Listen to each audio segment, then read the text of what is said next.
जय हिंद दोस्तों, कैसे हैं आप लोग। आई होप कि आप सब अच्छे ही होंगे। उम्मीद है आपकी प्रिपरेशन भी सही तरीके से चल रही होगी। मैं आशीष पांडे स्वागत करता हूं एक बार फिर से आप सभी का आपके अपने प्लेटफॉर्म स्टडी विद आशु पर। जैसा कि आप सबको पता है, हफ्ते में 2 दिन जो हमारा फ्राइडे और सैटरडे का होता है, इस 2 दिन में हम लोग क्या देखते हैं, मॉडर्न हिस्ट्री की क्लास देखते हैं। मॉडर्न हिस्ट्री में आई थिंक 14 या फिर 15 लेक्चर आ चुके हैं। उसके आगे के लेक्चर को हम लोग कंटिन्यू करेंगे। यदि हम बात करें कि सप्ताह में बचे हुए दिन में हम लोग सीएनए के नाम से करंट अफेयर की क्लास लेकर आते हैं, तो उम्मीद है मेरा ये प्रयास आप लोगों को पसंद आ रहा होगा। चलिए वीडियो की शुरुआत करेंगे। वीडियो की शुरुआत करने से पहले यदि आप लोग चैनल पर पहली बार आए हैं और हिंदी मीडियम से किसी भी आप एग्जाम की प्रिपरेशन करें, चाहे वह स्टेट पीएससी हो, यूपीएससी हो या फिर कोई वनडे एग्जाम हो, तो आप लोग इस चैनल को सब्सक्राइब कर लेंगे, क्योंकि यहां पर सभी सब्जेक्ट के लिए पूरा का पूरा content free of cost provide किया जा रहा है। चलिए हम लोग शुरू करते हैं वीडियो को शुरू करने से पहले हम लोग इसे पुराने वीडियो से जोड़ते हैं। आज का हमारा टॉपिक क्या है डियर, तो यह है भारत में ब्रिटिश आर्थिक नीति और उपनिवेशवाद।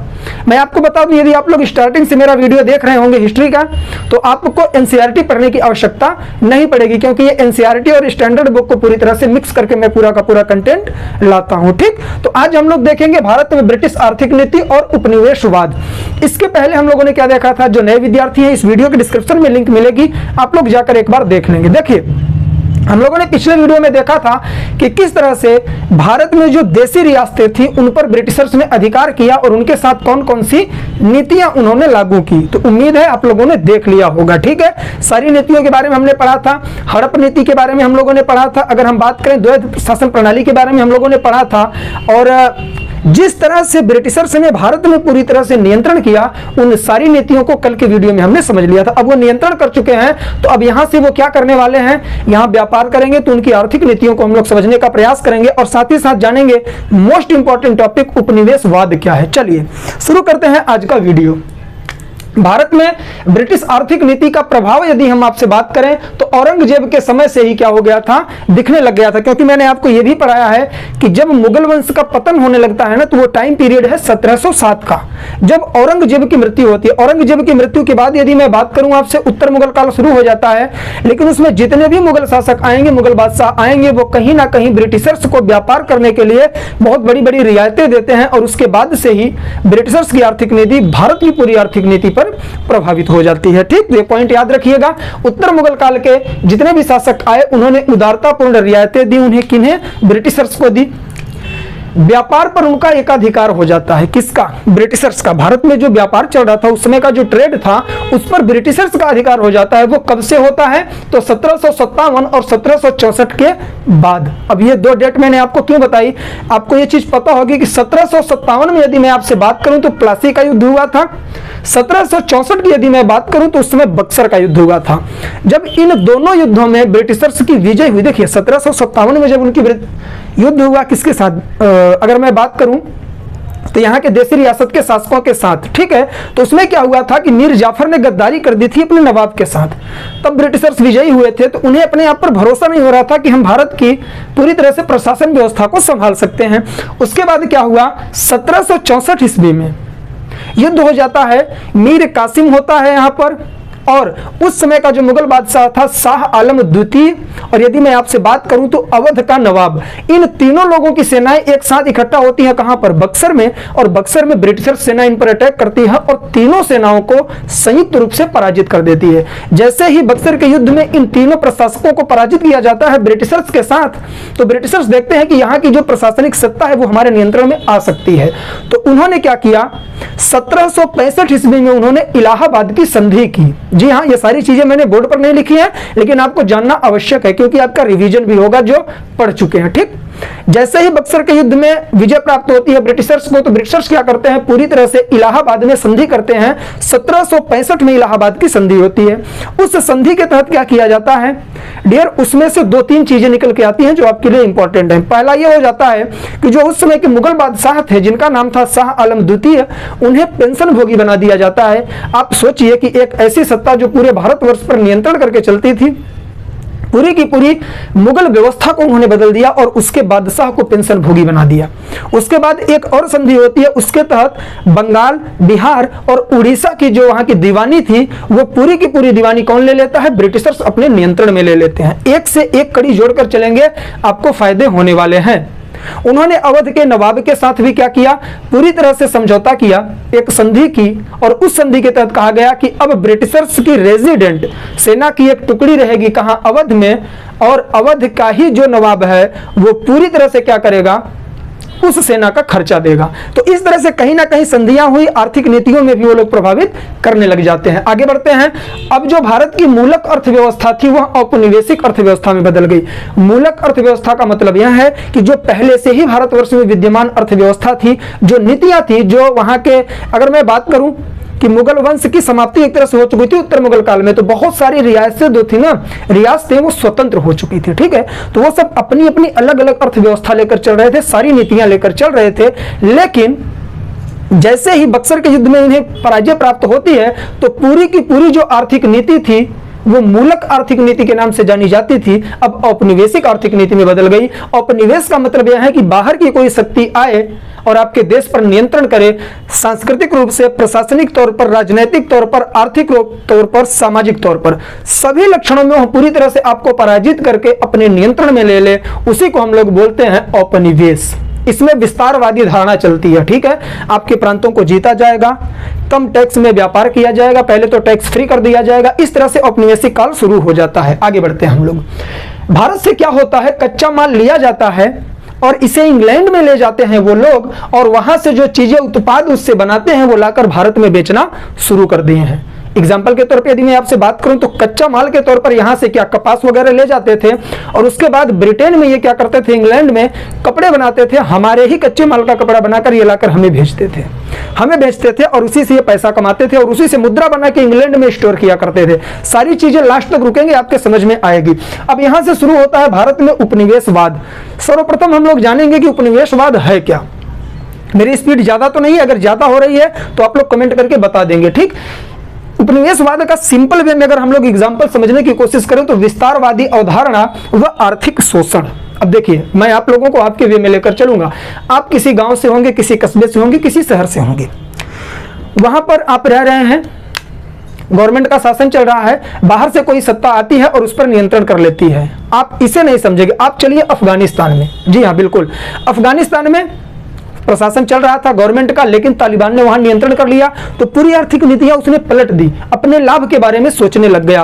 तो जब बाहर की कोई शक्ति आपके पास आएगी, आपको पराजित करेगी, तो वो अपना विस्तारवाद करेगी, और विस्तारवाद के माध्यम से वह क्या करेगी, आपका आर्थिक शोषण करेगी। आर्थिक शोषण इन द सेंस कि आपके यहाँ जो चीजें हैं वो प्राप्त करेंगे और ले जाएंगे, अपने देश में रखेंगे, अपने घर में रखेंगे, अपने लोगों के पास लेकर जाएंगे। तो ये आपका आर्थिक शोषण होगा। औपनिवेशिक काल का यही सबसे बड़ा मतलब है। देखिए उसके बाद क्या होता है, राजनैतिक, आर्थिक, सामाजिक और सांस्कृतिक नियंत्रण कर लेते हैं वो पूरी तरह से, ठीक है। मैंने आपको बताया उपनिवेशवाद का मतलब ही है कि आपका जो राजनीतिक प्रशासन है उसे पूरी तरह से ध्वस्त कर देंगे, जो आर्थिक नीतियां हैं उसे पलट के रख देंगे, जो सामाजिक व्यवस्था आपकी चल रही है उसे पलट के रख देंगे, अपने हिसाब से लेकर चलेंगे, और आपकी जो संस्कृति, आपका जो कल्चर है उसे भी बदलने का प्रभाव करेंगे। इन लोगों ने यही खेल खेला था, ईसाइयों को भारत में लाए थे, ठीक है, पादरियों को भारत में लाए और ईसाई धर्म का प्रचार करने की बात करने लग गए थे। डिटेल में समझेंगे, मजा आएगा, वीडियो में लास्ट तक रहिएगा। चलिए मैं आपको अगर बताऊं तो भारत में उपनिवेशवाद के कुल 3 चरण हैं। पहले चरण पर हम लोग आते हैं। प्रथम चरण वाणिज्यिक था। टाइम पीरियड क्या है, 1757 से 1819। 1757 का मतलब क्या है, 1757 में मैं अगर आपसे बात करूं तो हुई थी प्लासी की लड़ाई। प्लासी की लड़ाई में ब्रिटिशर्स विजयी हुए थे, तो इन्होंने क्या किया, उपनिवेशवाद का चरण शुरू कर दिया। इस समय क्या हुआ, अभी भारत में कंपनी का शासन चल रहा है, ये ब्रिटेन का गुलाम अभी भारत नहीं हुआ है। देखिए मैंने आपको ये कहां पढ़ाया है, पॉलिटी में पढ़ाया, भारतीय संविधान में पढ़ाया है कि 1773 के रेगुलेटिंग एक्ट से लेकर 1858 के भारत शासन अधिनियम तक हम मानते हैं किसका, कंपनी का शासन।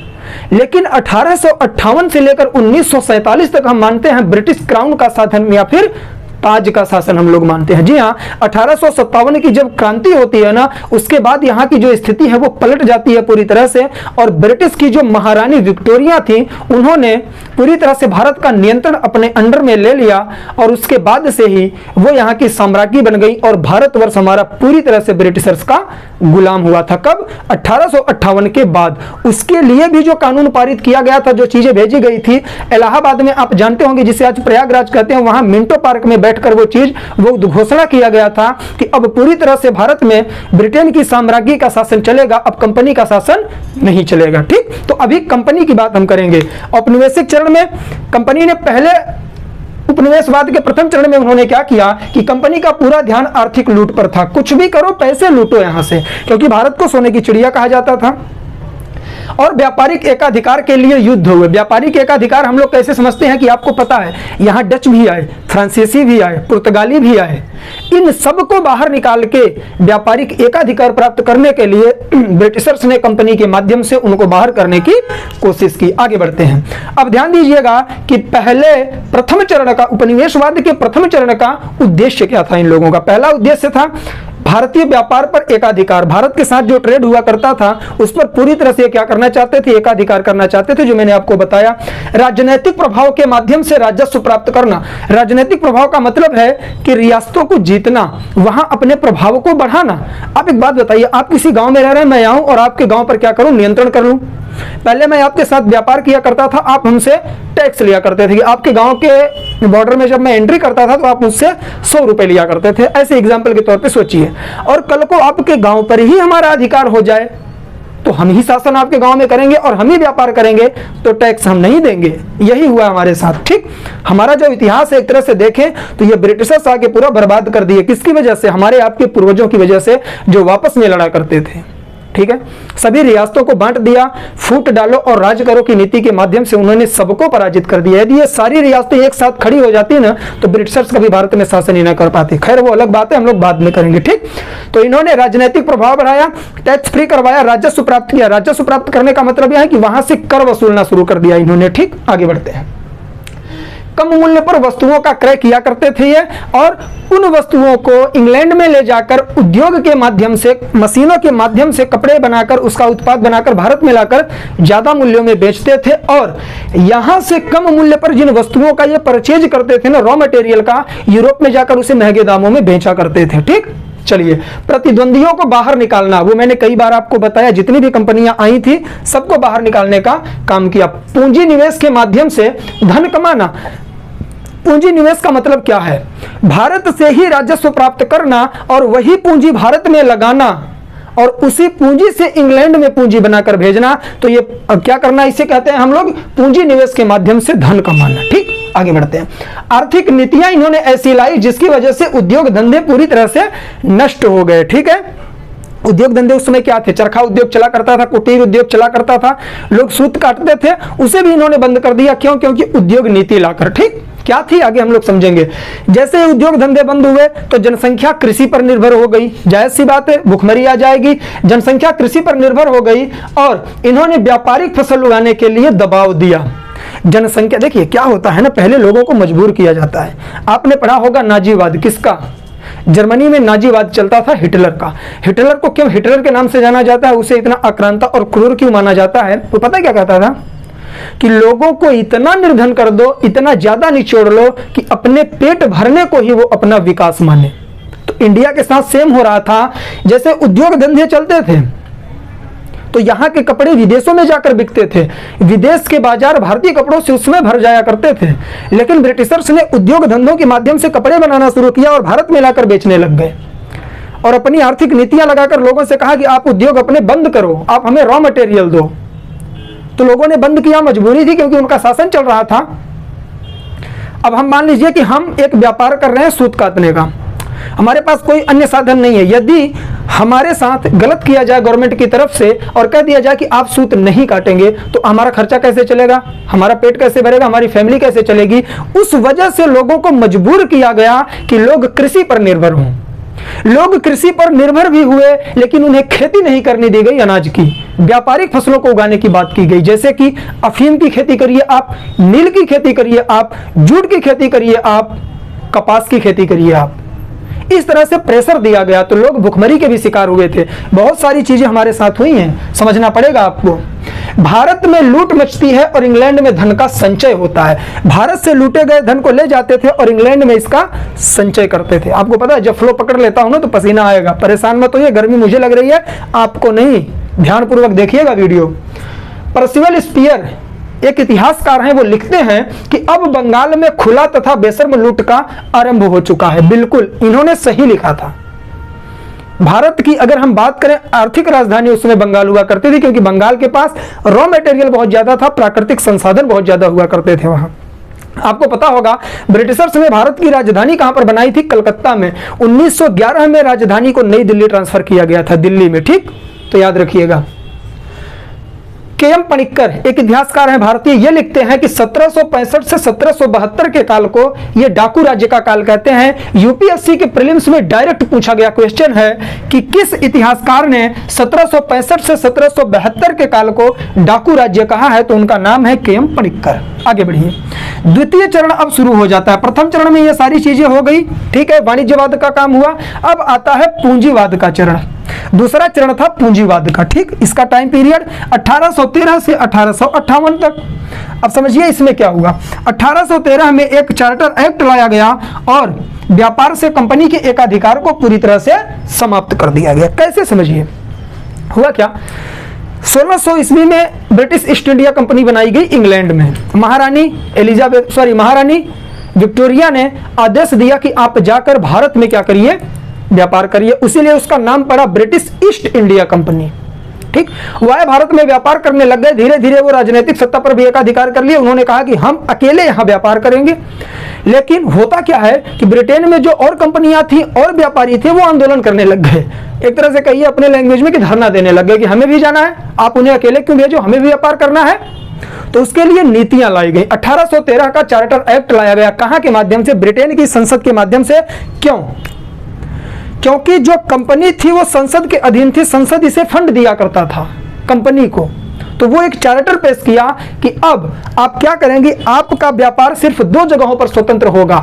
भारत के साथ जो आप चाय का व्यापार करते हो उस पर आपका एकाधिकार होगा, और आप चीन के साथ जो व्यापार करते हो इन 2 चीजों पर सिर्फ आपका अधिकार होगा। ब्रिटिश ईस्ट इंडिया कंपनी को कहा गया। और इसके अलावा जितने भी व्यापार हैं उसमें खुली व्यापार नीति चलेगी। इंग्लैंड का कोई भी व्यापारी जाकर वहां पर व्यापार कर सकता है।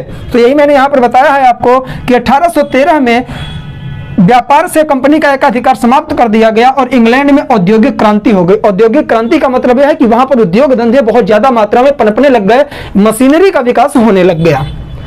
तो जैसे ही मशीनरी का विकास होगा तो रॉ मटेरियल की जरूरत पड़ेगी, और उस रॉ मटेरियल के माध्यम से बनाए गए प्रोडक्ट को बेचने के लिए मार्केट की जरूरत पड़ेगी। बिल्कुल, तो भारत को मार्केट की तरह यूज किया गया। यहां से कच्चा माल ले जाते थे और बाजार की आवश्यकता पड़ी तो भारत में लाकर बेचते थे। अब भारत में ला रहे हैं तो नीतियां भी बनानी पड़ेगी, आर्थिक नीतियां भी बनानी पड़ेगी। तो 1813 में इन्होंने क्या किया, मुक्त व्यापार की नीति इन्होंने शुरू कर दी कि भारत में हम व्यापार करेंगे, 1 रुपए टैक्स नहीं देंगे। क्यों?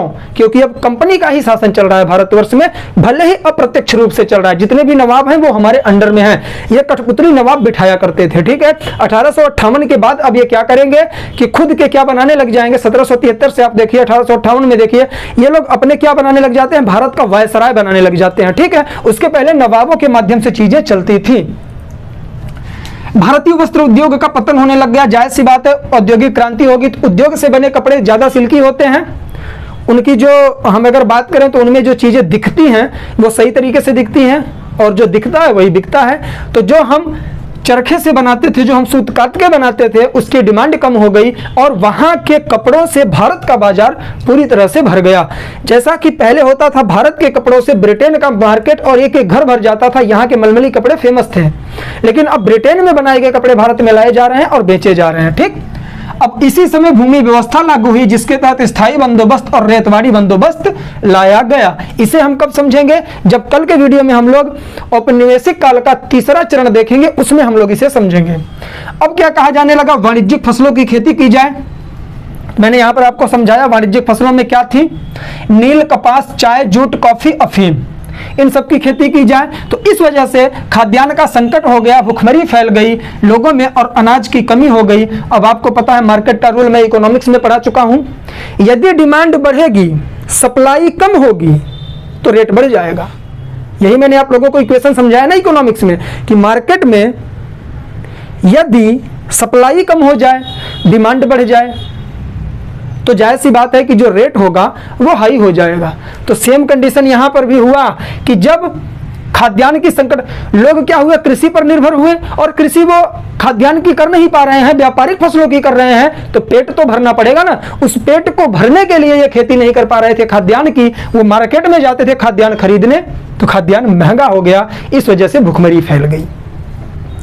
लेकिन इस समय कुछ अच्छे काम भी हुए। भारत में रेलवे का विकास किया गया जो व्यापार की सुगमता के लिए और एक स्थान से दूसरे स्थान पर सेना को भेजने के लिए इसका बहुत सही तरीके से ब्रिटिशर्स ने क्या किया, इस्तेमाल किया। उन्होंने अपने हेल्प के लिए, अपने लाभ के लिए, अपने प्रॉफिट के लिए उन्होंने रेलवे का विकास किया, लेकिन कहीं ना कहीं हमारे भारतवर्ष के लिए एक बहुत बड़ी उपलब्धि थी। ठीक, आधुनिक और पाश्चात्य शिक्षा पर बल दिया गया। हमारे यहाँ जो सनातनी शिक्षा चलती थी, हमारे यहाँ जो पुरानी शिक्षा चल रही थी, वैदिक काल से आ रही थी, वैदिक सभ्यताएं चल रही थी, उन सबको दूर करने की कोशिश की गई और यहाँ के लोगों को पाश्चात्य शिक्षा देने की शुरुआत की गई। पाश्चात्य शिक्षा का मतलब यह है कि पूरी तरह से आधुनिक शिक्षा, जैसे हम लोग आजकल पढ़ रहे हैं, इस तरह की शिक्षा देने का प्रयास किया जाने लगा। तो भारत में ब्रिटिशर्स की आर्थिक नीति क्या थी, उपनिवेशवाद क्या है, उपनिवेशवाद के माध्यम से हुआ क्या क्या, ये सारी चीजें यदि आप लोग अभी लास्ट तक वीडियो को देख लिए हैं तो सारे पॉइंट आपके क्लियर हो गए होंगे। यदि अभी नहीं क्लियर हुए हैं तो जहां भी कंफ्यूजन है आप लोग कमेंट बॉक्स में कमेंट करिए और मैं पूरी कोशिश करूंगा आप लोगों की रिप्लाई करने की और सारे डाउट्स क्लियर करने की। तो चलिए आज के लिए बस इतना ही। उम्मीद है कि मेरा ये प्रयास और ये वीडियो आप लोगों को पसंद आया होगा। यदि पसंद आया है तो वीडियो को लाइक कर दें, दोस्तों में शेयर कर दें और नए हो तो चैनल को सब्सक्राइब कर दें और बेल आइकन जरूर प्रेस कर दें जिससे कि कोई भी वीडियो आए उसकी नोटिफिकेशन सबसे पहले आपको मिले। तो आज के लिए बस इतना ही, मिलेंगे नेक्स्ट वीडियो में। तब तक के लिए जय हिंद, जय भारत, बाय बाय, खुश रहिए, मस्त रहिए, प्रिपरेशन करिए,